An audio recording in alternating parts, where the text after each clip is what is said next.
గొప్ప నటుడు నటన చేస్తాడు, మళ్ళీ సినిమాలు ఏవో ముందుకు వస్తాయి చేస్తాయి, కానీ కొంత మళ్ళీ ఆ దశ రావటానికైతే కొంత సమయం పడుతుంది అనేటువంటిది అయితే ఉంటుంది.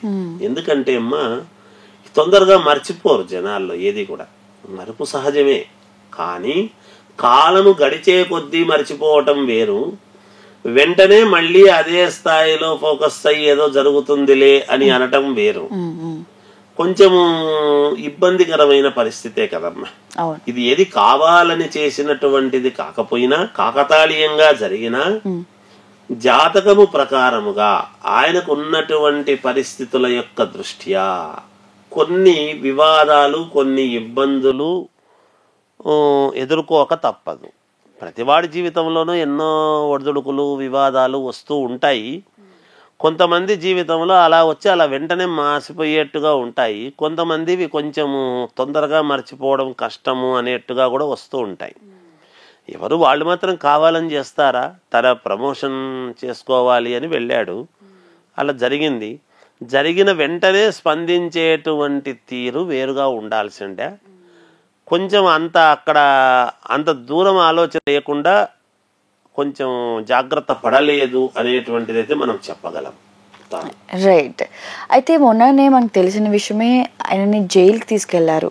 అయితే రిమాండ్ అయితే 24 అవర్స్లో ఉండి ఏదైతే జరిగి మళ్ళీ కోర్టు నుంచి ఆయన మళ్ళీ రావడం జరిగింది. అయితే మళ్ళీ ఏంటంటే ఇప్పుడు ఏదైతే హాస్పిటల్ అబ్బాయి ఉన్నాడో, అబ్బాయి బ్రెయిన్ డెడ్ అయిందని కొంతమంది, లేకపోతే పరిస్థితి విషమంగా ఉందని కొంతమంది చెప్పడం జరుగుతుంది. నిన్న చూస్తే మనం అల్లు అర్జున్ ఇంటి మీద దాడి చేయడం కూడా జరిగింది కొంతమంది ఫ్యాన్స్. అయితే మళ్ళీ ఈయన ఈ వివాదం ఇంకా దీనికి ఫుల్ స్టాప్ రాకుండా కొనసాగించే అవకాశాలు ఏమైనా ఉన్నాయా? మళ్ళీ జైలుకి వెళ్ళే అవకాశాలు ఏమైనా కనిపిస్తున్నాయా? అమ్మ ఇప్పుడు ఏమవుతుందంటే అమ్మా, ఇంటి మీదకి దాడి చేయడము అనేటువంటిది భావావేశాలు, వాళ్ళకేవో యువత ఆవేశంలో చేసినటువంటి ఇదిలో ఉన్నట్టున్నారు. ఎవరైనా ఇండ్ల మీదకి దాడి చేయడం అనేటువంటిది అది కరెక్ట్ కాదు. ఇంటి మీదకి పోయి దాడి చేస్తే వచ్చేదేముంది? ఇప్పుడు ఇల్లు మొత్తం నేలమట్టం చేసినా ఏమొస్తుంది? ఇప్పుడు చనిపోయిన ఆమె రేవతి అయితే తిరిగి రాదు ఒకటి. అయితే దానివల్ల ఏముంటుంది? దానికి అదే సమాధానం కాదు కదా. అయితే జరిగింది పొరపాటు, అది వేరు సంగతి. కాకపోతే ఇక్కడ మీరంటున్నట్టుగా ఏమిటి అంటే, ఎలా ఉండబోతుంది, భవిష్యత్ ఏమిటి అనేటువంటిదే కదా.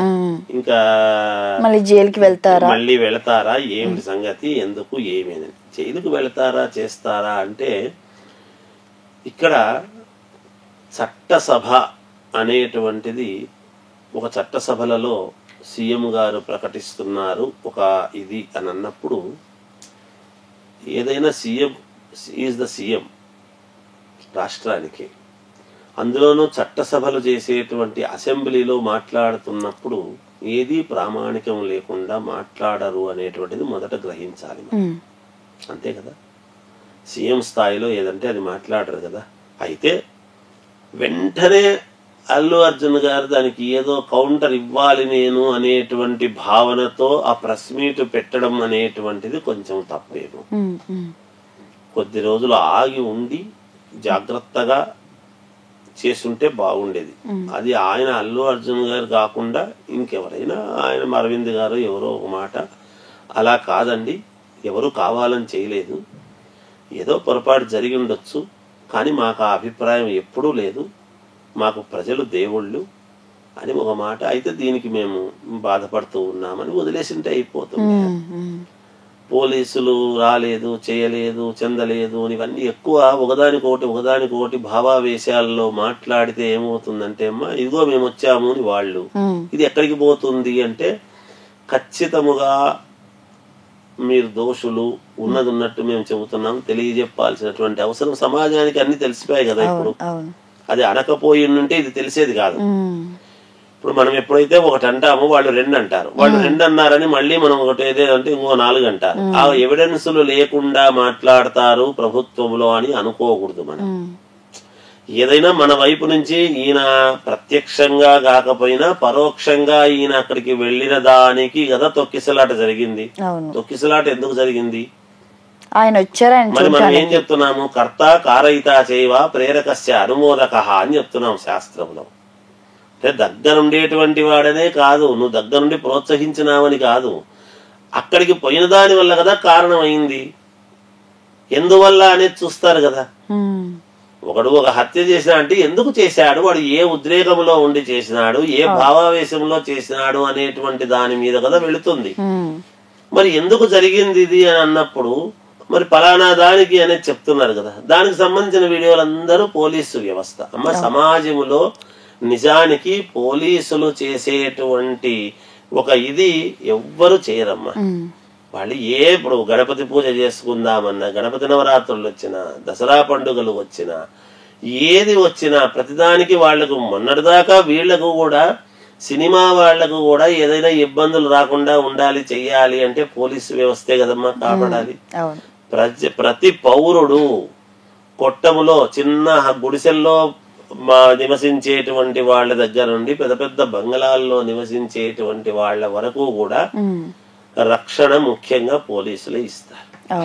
సరే, దాంట్లో ఇప్పుడు మనము వాళ్ళని వీళ్ళని అనుకొని దాన్ని ఏదో ఇది చేసుకొని ఇబ్బందులు చేసుకునేటువంటి దాని వల్ల, చేతులారా చేసుకునే దాని వల్ల వస్తున్నటువంటిది ఇది అనేది మనకు స్పష్టమవుతుంది చూస్తూ ఉంటే. ఇంకొకటమ్మా, జాతకములో ఇబ్బందులు అనేటువంటివి ఉంటేనే ఎదుటివాడికి ఒక అవకాశం వస్తుంది. మన జాతకములో కరెక్ట్ గా ఉంటే ఎదుటివాడు కూడా దాన్ని అడ్వాంటేజ్ గా తీసుకోలేడు కదా. మనం ఇల్లు తాళం వేయకుండా మర్చిపోయి ఇంట్లో దొంగలు పడ్డారు అని అంటే, ఒక దొంగలు మనం తాళాలు వేసిపోతేనే దొంగతనం చేసే రోజులు. తాళం వేయకుండా పోయి మనం తెరిచి నేను మహావీరుని అనుకొని మన ఇంట్లో దొంగలు పడ్డారని మనం ఫీల్ అయితే లాభం లేదు కదా. అలా ఉంటుంది ఇప్పుడు పరిస్థితి. ఎందుకంటే జరిగిన దానికి ఫుల్ స్టాప్ పెట్టాలి అన్నప్పుడు మనము మాట్లాడాల్సినటువంటి విధానము వేరు ఒకటి. అయితే అల్లు అర్జున్ గారు ఆ వైపు దిశగా కాకుండా ఏదో తన ధోరణి అంటే కొంచెము యువకుడు, రక్తము, తాను ఐకాన్ స్టార్ అనేటువంటిది ఎవరికి రాంది తనకు వచ్చింది. యోగమే అదంతా తన కష్టార్జితంతో తెచ్చుకున్నది. ఎవరో చెబితే అవార్డులు అనేటువంటివి రావు కదా తల్లి ఎవరికైనా. ఎవరో చెప్తే నువ్వు ఈవయా అల్లు అర్జున్కి బాగుంటుంది అని అంటే కాదు కదా. అలా తెచ్చుకున్న వాడే కదా. ఎంత తెచ్చుకున్న వాడే అయినా కూడా అమ్మ, జీవితము అనేటువంటివి కొన్ని జీవితంలో మనం ఊహించనివి గొప్పతనాలు మనకు వచ్చినప్పుడు మనము కొంచెము జాగ్రత్తగా చుట్టూ పెద్దలను అనుసరించి నేను ఎలా ముందుకెళితే బాగుంటుంది అని. అందుకనే ఏం చెప్పినాడు అంటే, వస్త్రేణ వకుషా వాచా విద్యా వినయేనా అని చెప్పినాడు.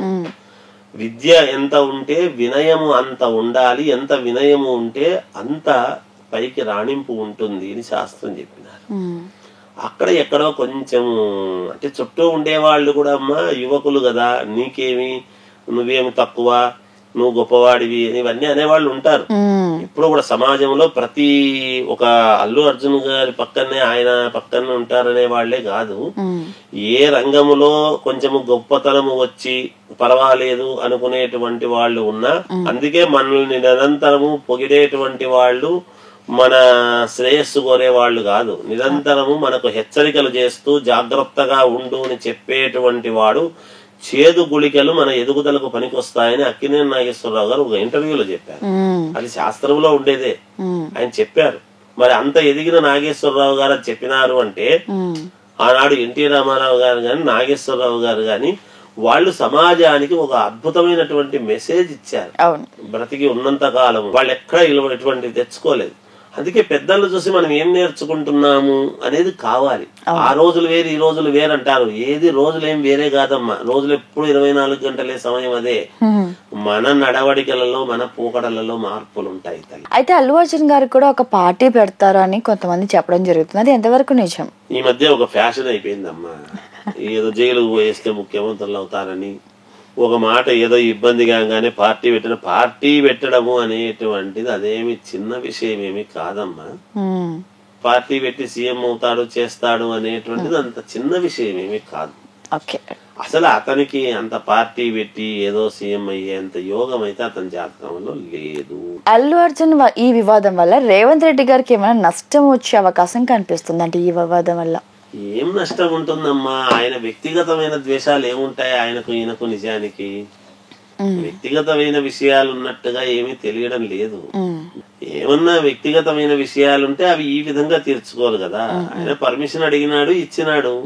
ఇచ్చినప్పుడు జాగ్రత్తగా వచ్చి జరగకపోతే, ఈ ఇష్యూ జరగలేదు అనుకోండి, అల్లు అర్జున్ పుష్ప 2 చాలా బ్రహ్మాండంగా హిట్ అయిందని అల్లు అర్జున్ గారిని బ్రహ్మాండంగా బ్రహ్మరథం ఎక్కించి ఊరేగింపులు మంచిగా అన్ని జరిగేటివే.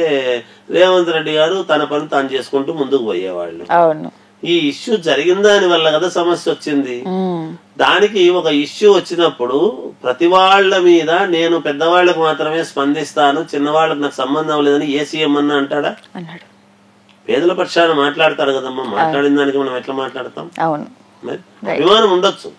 అల్లు అర్జున్ ఆయన మీద అభిమానం ఉంటుంది, గొప్పవాడే, విఐపి కావచ్చు, వివిఐపి కావచ్చు, లెటరీ పర్సనాలిటీస్, డిగ్నటరీస్ ఏవేవో చెప్తారు. ఇవన్నీ ఎక్కడి నుంచి వస్తున్నాయి? ప్రజలు మనల్ని అక్కడ అందలం ఎక్కి కూర్చోబెట్టింటే వచ్చినటువంటి కదా. ఈ సీఎం రేవంత్ రెడ్డి గారు రాష్ట్రానికి అధినేత, సీఎం కాబట్టి ఆయన కూడా ఒక ఇది తెప్పించుకొని అక్కడ జరిగిన ఇష్యూ వరకే మనం ఇప్పుడు చూస్తున్న విజువల్స్ ఏవైతే చూపిస్తున్నారో అదే కదా అసెంబ్లీలో రేవంత్ రెడ్డి గారు మాట్లాడినారు. అంతకు మించి రేవంత్ రెడ్డి గారు ఒక్కటి మాట్లాడినారు అనడానికి లేదు కదా. విజువల్స్ అయితే చూస్తున్నాం కదా, అన్ని వీడియో చూస్తున్నాం కదా. సినిమా పుష్ప 2 ఎట్లయితే చూసినామో పుష్ప 2 బయట జరిగినటువంటి ఇది కూడా చూస్తున్నాం కదా మనము. రెండు జరుగుతున్నాయి కదా. మరి వాళ్ళు లోపలికి చూపిస్తున్నారు, బయటకు వచ్చి చూపిస్తున్నారు, టాపిక్ ఇచ్చి చూపిస్తున్నారు, అన్ని చూపిస్తున్నారు. ఆ సినిమా మాదిరి పుష్ప 2 మాదిరే ఇది కూడా చూస్తున్నాం. అదే అది నిజమైనప్పుడు పుష్ప 2 ఇది కూడా అంతే కదా. ఇందులో లేనిది ఏం చెప్పలేదు కదా ఆయన. కాబట్టి నాకు తెలిసి వ్యక్తిగత ద్వేషాలు ఉంటాయని అనుకోవడానికి లేదు. మరి అది ఉన్నదే, మనం ఏదో ఆయనకి కనపడుతుండేది చెప్పినారు అని అనుకుంటున్నాము. ఏది ఏమైనా అల్లు అర్జున్ అయితే ఆయన ఇంకా మంచి భవిష్యత్తు ఉండేటువంటి వ్యక్తి కాబట్టి మంచి మంచి సినిమాలు తీయాలి, ప్రజాదరణ ఇంతకు రెట్టింపు కావాలి, బాగుండాలనే కోరుకోవాలి. మాలాంటి వాళ్ళము ఆయన పూర్ణముగా విజయంతో ఉండాలనే కోరుకోవాలి. ఇక చివరిగా గురుగారు, అయితే నిన్న ప్రెస్ మీట్ లో కూడా చూసాము, వాళ్ళ డాడీ అల్లు అరవింద్ గారు ఏదో మాట్లాడడానికి ప్రయత్నిస్తుంటే ఆయన గసడ్డం కానీ పక్కన జరుగు మాట్లాడక ఇప్పుడు తర్వాత మాట్లాడదామని ఆయన అంటే తిట్టినట్టుగా అక్కడ డిస్కషన్ జరిగింది. సో దాని గురించి మీరు ఏమంటారు చూసిన తర్వాత? ఒకటమ్మా, తిట్టినట్టుగాని కాదు కానీ అల్లు అర్జున్ నేను ఇందాక చెప్పాను, గతంలో ముందు దాంట్లో కూడా చెప్పాను నేను, భస్మాసురుడి యొక్క హస్తం లాగా అయింది, తానే ఇది చేసుకున్నాడు అనేటువంటి దానికి నిదర్శనం ఏమిటి అంటే, ఇప్పుడు అల్లు అరవింద్ గారు నిర్మాత, తానే ఒక సందర్భంలో మా నాన్నలో సగం కూడా కాను నేను, మా నాన్నంతటి వాడిని నేను ఎప్పుడు కాలేను అన్నాడు. అన్న తానే బాగున్న రోజుల్లో అన్న తానే నిన్న వాళ్ళ నాన్నగారు ఏదో ఒక చిన్న సజెషన్ ఇస్తున్నారు. సరే నాన్న అంటే ఆ వినయము అనేటువంటిది ఎలా ఉంది తండ్రి దగ్గర అని చూసే వాళ్ళం అందరం కూడా చూస్తాం. అలా కాదులే అది మళ్ళా ఇంకోటి అంటారు చేస్తారు, అట్లా కాదు నేను చూస్తానులే అని ఇట్లా తల ఊపి ఏదో చెప్పాడు. అంటే నువ్వు తండ్రి మాట వింటున్నావు అనడానికి అక్కడ కెమెరాల ముందు నువ్వు అక్కడ అన్ని కెమెరాలు ఉన్నాయి, అన్ని కెమెరాల ముందు వెంటనే తండ్రి మాట కాదన్నట్టుగా అనడం అనేది అది కరెక్ట్ కాదేమో, అది ఎంత సముచితమైనటువంటి భావన కాదు. ఎందుకంటే ఆ కెమెరాలు వేల కళ్ళు, మన దగ్గర ఒక కెమెరా ఉందని మనం చూస్తున్నాం, రేపు తెల్లవారితే ఇక్కడ మన దగ్గర ఉన్నటువంటి ఒక కెమెరా కొన్ని వేల లక్షల కళ్ళు చూస్తున్నాయి. ఆయన చెప్పాడు పెద్దవాడుగా ఒక మాట అన్నాడు, అది చెవులోనో లేకపోతే నేను చేస్తాను అని ఇలా చెయ్యని ఏదో అనడమో లేకపోతే ఇంకొకటో చేసుంటే బాగుండేది. కొంచెము అది వినే తత్వము కాదు అనేటువంటిది తనకు తానే ఇక్కడ మనకు కొంచెం తెలుస్తూ ఉన్నది. కొంచెము అంటే ఎట్లుంటుందంటే అమ్మా, అది చెప్తున్నాను కదా నేను, కొంచెము అంటే నాకేమిటి ఇంతమంది జనాభా నా అభిమానులు ఉన్నారు, నేను ఎక్కడా తగ్గను, దాని స్లోగనే అది కదా, తగ్గేది లేదు తగ్గేది లేదు తగ్గేది లేదని, నేను తగ్గను అంటే ఎవరి దగ్గర సినిమా డైలాగులు వేరు, ఇంట్లో తగ్గను అనేటువంటిది వేరు కదా తల్లి. ఎవరైనా ఇప్పుడు ఎంత గొప్పవాళ్ళైనా ఎంత ఇదైనా ఆయన గర్భంలో పుట్టిన తర్వాత కదా మనకి ఇంతమంది ప్రజానీకం ఇంతమంది అయితే రావటం అనేది. అంతే కదా. ఆయన తండ్రి, అవును. కారణభూతులం. ఆయనే చెప్తున్నాడు. దాన్ని విని తీసుకునేటువంటి విధానం వేరు. ఇంకొకటి నేను అంటున్న మాట ఏమిటంటే, తెలుగువారి యొక్క గొప్పతనాన్ని నేను ప్రపంచానికి ఎట్లా చెప్పాలి అనేటువంటి దాంట్లో ఉన్నాను అని అన్నప్పుడు, దొంగతనాలు చేసేదంటే తెలుగువారి గొప్పతనం ఏంటండి? రోజు చేసింది స్మగ్లింగ్ సినిమా, ఇది అదే కదా అందరు అంటున్నారు. ఎన్టీ రామారావు గారు కూడా గజ దొంగ సినిమా తీసినాడు. లాస్ట్ లో ఎందుకు ఏమిటి అనేది ఒకటి సినిమా అంటే ఏంటి, చెడ్డగా చూపిస్తూ దాన్ని మంచి వైపు మళ్ళడం. నువ్వు చెడ్డ పనులు చేస్తే ఇట్లా అవుతావు అని చూపించేది ఉంటుంది. భార్యను సంతృప్తి పరచడానికి చందనం దొంగతనం చేయాలన్నా, చదువుకునే అవకాశము లేనంత మాత్రాన నేను చదువుకుంటాను అంటే నీ తండ్రి ఎవరు అని సినిమా కథలో ఏదో చెప్పేదో, నీ తండ్రి ఎవరు అని అడుగుతున్నారని చేస్తున్నారని దొంగతనాలు. ఎంత చదువు రాకపోతే మాత్రం దొంగతనాలు చేయాలనేది ఉందా? సరే, ప్రజలు ఆదరించినారు, సినిమా బాగుంది అంటున్నారు, వేరు. కానీ నాకు ఇక్కడ నచ్చని ఒక మాట ఏమిటంటే, ఇదే విద్వాంసం ఏమీ కాదు, గొప్పతనం ఏమీ కాదు. ఏదో నిజంగా చేసినటువంటి వీరప్పను కూడా చాలా ఏళ్ళు దొంగతనాలు చేసి లాస్ట్ చివరికి ఇదైనాడు. అంటే మనకు మనమే వీరప్పన్లాగా ఉందాము అని అనుకోవాలనా, లేకపోతే గొప్పగా ఉండాలి అని అనుకోవాలనా అనేది ఒక ఆలోచన. తెలుగువారి గొప్పతనాన్ని నేను చాటి చెప్పాలి అని అంటున్నాడు అంటే ఏ విషయంలో? స్మగ్లింగ్ దాంట్లో గొప్పవాళ్ళనే. ఆ సినిమా ఇండికేషన్ ఏంటి? ఆ సినిమాలో మనం ఏమిస్తున్నాం మెసేజ్? అది చూడాలి కదమ్మా. అది కొంచెం నాకు కొంచెం అది కొంచెం ఇబ్బందికరమైనటువంటి మాటగా ఉంది. తాను నిజంగా తెలుగు వాళ్ళ గొప్పతనము మిగతా సినిమాల్లో వేరే వాటిల్లో చూపించాలా అనేది చూపించాడు. ఇప్పుడు సరైనోడని ఇంకోటని కొన్ని సినిమాల్లో ఏవో వచ్చేవి, ఏవో అవన్నీ చేసి గొప్పగా వస్తేనే కదా మరి ఐకాన్ నటుడు అనేది వస్తుంది. అందరూ ఆదరిస్తేనే కదమ్మా వస్తుంది. ఈరోజు అది వచ్చినప్పుడు ఇంకా కొంచెం జాగ్రత్త పడుంటే బాగుండునేమో. అదే సినిమాలు ఏ క్యారెక్టర్ ఎంచుకుంటే నేను గొప్పవాడిని అవుతాను ఏమి అని ఎంచుకునే విధానములో ఉంటుందమ్మా. నువ్వు ఐకాన్ స్టార్ కాకపోయినా పర్వాలేదు గాని ఉత్తమ నటుడు, గొప్ప నటుడు అనేటువంటివి అనిపించుకునేటువంటి వాళ్ళు సినిమా ఇండస్ట్రీలో భాషకు అతీతంగా చాలా మంది ఉన్నారు. కమల్ హాసన్ గారు ఉన్నారు. ఒక నాట్యము మీద ఒక గొప్పతనముగా చేశాడు.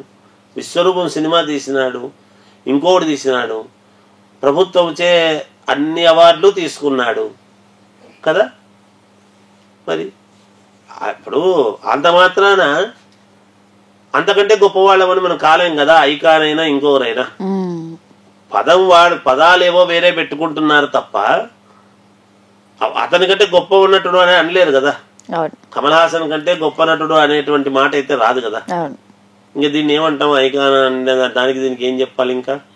అందుకని అమ్మా, ఎవరి పోకడ, ఎవరి ఎంచుకునేటువంటి విధానము అనేది ఉంటుంది. ఎంతో భవిష్యత్తు ఉండేటువంటి వ్యక్తి నిజంగా ఆ గొప్పతనం ఉన్న వ్యక్తే. అది ఎంచుకొని ఆ గొప్పతనాన్ని వికసింపజేసుకొని తాను ఆనందపడుతూ మిగతా వాళ్ళందరినీ కూడా అదే ఆనందింపజేసేటువంటి విధానంలో అడుగులు ముందుకేసేటువంటిదే ఒక విధానం. చిరంజీవి గారు ఇప్పుడు ఈ స్థాయికి వచ్చి ఇప్పటికీ ఆయనే నంబర్ 1. ఆయన తర్వాత ఆయన సినిమాలు మానేసినా ఆయనే నంబర్ 1 ఉంటాడు. ఆ